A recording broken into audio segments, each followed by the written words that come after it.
The artists in the Canadian circus Cirque du Soleil appear to defy nature's laws, but in reality they use science and math to amuse you. Scientist Ron Graham says juggling is a form of math. Juggling, like mathematics, is based on patterns. There's a fundamental pattern here, and you can modify the pattern. The same tactic is used by acrobats who perform basic patterns, then complicate them to create the element of surprise or danger.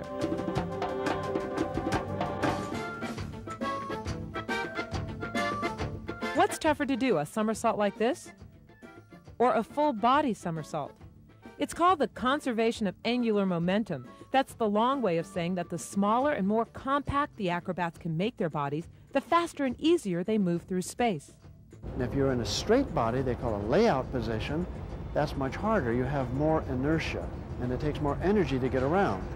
Whereas if you're twisting, if you're doing twisting that is rotating around your long axis in your body, then you want to be very straight, because it's very hard to twist if you're in a ball. And the most difficult is when you're somersaulting and twisting at the same time. The acrobats use what's called a fast track. This allows them to gain speed and momentum, which converts into height, and that's where all the tricks occur. The acrobat propels himself upward. The higher he goes, the more time he has to perform those twists and turns. When you're tumbling along the fast track, you have to keep straight, you have to keep in line as well, you have to keep straight balance. Tipping-wise, you don't want to fall over sideways. And that's something you learn also through training.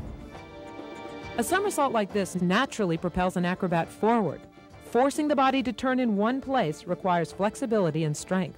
It's never been difficult for me, but lots of people say it's hard.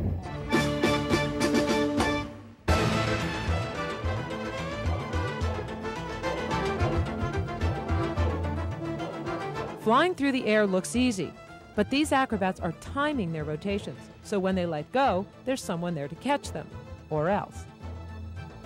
Smaller circles rotate faster than larger circles.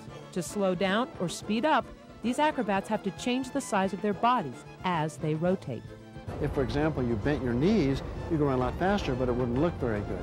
So there's a way to kind of pull in, pike in the middle a little bit, bend in the middle, and that'll speed up. What often goes unnoticed is the sheer strength needed to perform these acrobatic feats.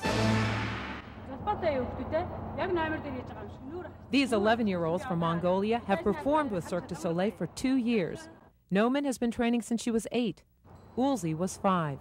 She is more flexible. She's starting at 5 years old. She has very good. I think she born with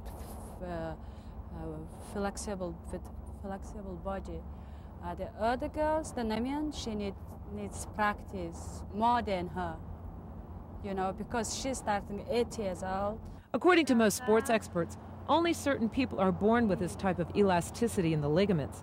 The endless hours of training enhances that flexibility and builds strength. The most difficult move? Balancing 57 pounds on one hand. What happens to their internal organs during these pretzel-like moves? Their rib cage will protect their lungs and their heart. The abdominal cavity will get moved around quite a bit by what they do, but the contents in the abdominal cavity are soft and flexible, and they would accommodate to that without causing any problem. She said, I would like to continue in my life, you know. Odds are the body becomes less elastic with age, so doing these moves when they're 30 is a long shot. But for now, they, along with other artists at Cirque du Soleil, rely on those laws of nature to amuse and entertain as long as they can. Ann Kellan for CNN, Atlanta.